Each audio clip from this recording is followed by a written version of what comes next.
Hello everyone, Tactical Lich here. Previously, I talked about how the Chaos Sorcerer of Tzeentch, having the recent buffs to the Skull of Cthulhu, can field a deadly blob punishing combo with final transmutation, but depending on the situation, it is more than just a blob punisher. In this battle, we are playing as the Tzeentch army fielding this deadly spell combo versus Jayama's Empire army. Jayama is a fellow YouTube content creator who makes videos and streams in Italian, so if you know Italian, do go ahead and check out his content. Anyways, for the army builds here, a front line of Marauders for ourselves, and some Zangors backing them up. Further back, 3 units of Blue Horrors of Tzeentch for some missile damage. On the flanks, we have some Centaurs of Tzeentch having that solid armor piercing value. They can effectively deal with the Empire heavy cav, leading the army a Chaos Lord of Tzeentch here coming in with Change or Die and Colossal Strike, supported by, of course, the Chaos Sorcerer of Tzeentch coming in with a Lore of Metal, with Searing Doom, Final Transmutation, and Skull of Cthulhu. On the other side of the battlefield, Jayama here is going for a character sniping combo with 2 engineers, both with their repeater handguns, and one of them having that Mercurial shot for dealing with my blob infantry. At the back there, a bunch of swordsmen and some spears to protect the missile core. A silver bullet, very elite handgunners, supported by 2 more Hawkland long rifles for their long range firepower. In the middle, Temple of Luminarch coming in with its deadly laser beam and a bound net. They are protected by more spears on the flank and a couple Empire Knights for some mass blocking. Leading the army, Elspeth von Draken here with their double Spirit Leech, having that direct damage and of course a little bit of healing from the Death's Timekeeper. Fate of Buna for deleting any of my elite units, and that's it for the army builds. Now let's get the battle started. Before this battle, I actually fought against Hanadins from the ODM clan with a similar build, with double engineer and Elspeth and her direct damage capabilities, so I was very wary of the Lord sniping power of this build and keeping my characters the hell away from the double engineer, using my infantry instead as a bit of a meat shield, absorbing the brunt of the enemy firepower. You can see that the repeater handguns are doing quite a bit of work against the Zangors, already knocking off their Tzeentch barrier, and at the same time, Hawkland long rifles, as soon as my infantry gets in range, will start opening up at my poor Zangors and Marauders, knocking off their shield as well. Centaurs carefully circling around the battlefield here, trying to avoid enemy firepower, while the Zangors will be receiving a first volley from the Hawkland long rifles. Marauders are also getting shot, but they do have shields, so largely remaining intact after the enemy firepower because, well, Hawkland long rifles do not have shield breakers, while shields can block up some of their missiles. Not so lucky for the Blue Horrors, though they do not have any shields, no armor whatsoever, and are taking heavy damage from the Hawkland long rifles' focus fire. Already down to 3/4 of their HP for now, even receiving a Mercurial shot from the engineer here, using up one of the ability charges. At the same time, the Centaurs over here actually got shot by some laser beams from the Temple of Luminarch, but the Tzeentch barrier blocked up most of that damage.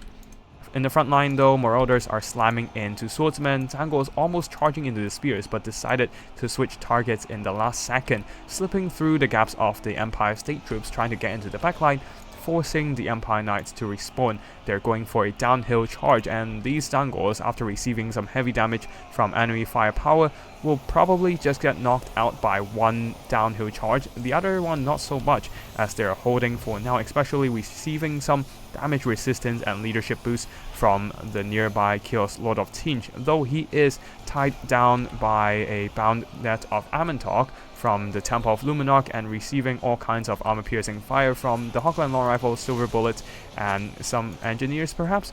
His silver shield does help him block up quite a bit of those bullets, especially Hawkland long rifles don't have shield breaker, but that's not going to help him against a massive laser beam in the face.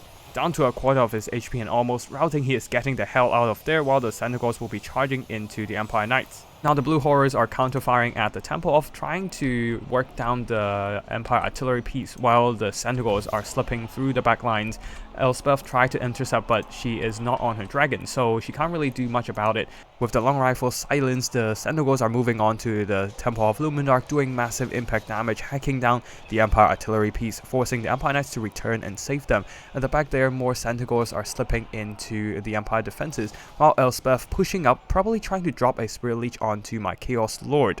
But this might be a deadly mistake, as my Chaos Sorcerer of Tzeentch, who has been held back for so long, now moves in and drop a Final Transmutation upgraded version onto Elspeth, and on top of that the Skull of Cthulhu, boosting that spell mastery and damage from the Final Transmutation spell. And because the Final Transmutation spell costs so much magic after using the upgraded version, I actually got enough points to drop in a Bolt of Change, the tier 2 Tzeentch army ability, and that was enough to put Elspeth down to less than 300 HP, especially with the Chaos Sorcerer of Tzeentch charging into melee and whacked her a couple times with his casting staff. The rest of my Tzeentch army push is going fine for me as well. The blue horrors ran out of ammo, but the Empire backline is completely overwhelmed by my Centaur rush. 2 Hawkline long rifles out of 3 are knocked out, and the silver bullets are offline as well. Temple of Luminarch completely annihilated, so that means all that's left for the Empire missile fire are these 2 engineers and 1 Hawkline long rifles, who are also under pressure from the Zangos, who are, well, dropping their attack order for a bit there, but I am sure that they will start moving on to attack soon.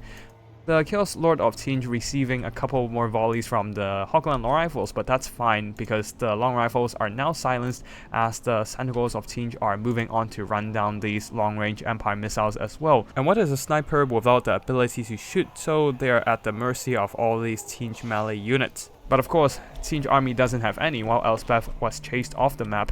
That is the end of Empire as they enter army losses. GG to Jayama for the game. He brought a lot of threatening missiles in this game, but unfortunately, even with Elspeth's magical might, well, the Tzeentch magical power is even greater, using the Skull of Cthulhu and Final Transmutation combo, essentially one-shotting Elspeth with a follow-up Bolt of Change as well. And with just a little bit cast of magic, he was able to earn back most if not all of his value. And at the same time, my Centaur traded really well into the Empire Knights, running over the Empire backline, shutting down the Hawkline long rifles, eliminating the Temple of Luminarch, getting some very solid value overall. The rest of the Tzeentch infantry though didn't do that much damage, as they were mostly getting shot at instead of fighting things. Still, they bought enough time for the Chaos Sorcerer of Tzeentch to get into the front line and cast his overpowered Final Transmutation. Even with the Chaos Lord not doing much in battle and just getting shot at, I was able to win out a game with my powerful magic combo. In contrast, the Empire missiles didn't really do that much overall, as they were mostly disrupted by the various mobility, which is basically 4 Centaurs on my end, while Elspeth and the Temple of were not able to do much damage as they were eliminated quite early in the game. The rest of the state troops and Empire Knights also were not able to deal with the Tzeentch melee rush with all those Zangors and Marauders, so that was the end of the Empire army. And yeah, that's it for today's battle. I hope you all enjoyed this Total War Warhammer multiplayer content, and if you want to showcase your own replays on my channel, feel free to drop into my Discord, which has the link down in the description below, and share the replays. Thank you for watching, and I'll see you in the next one. Tactical Itch, signing out.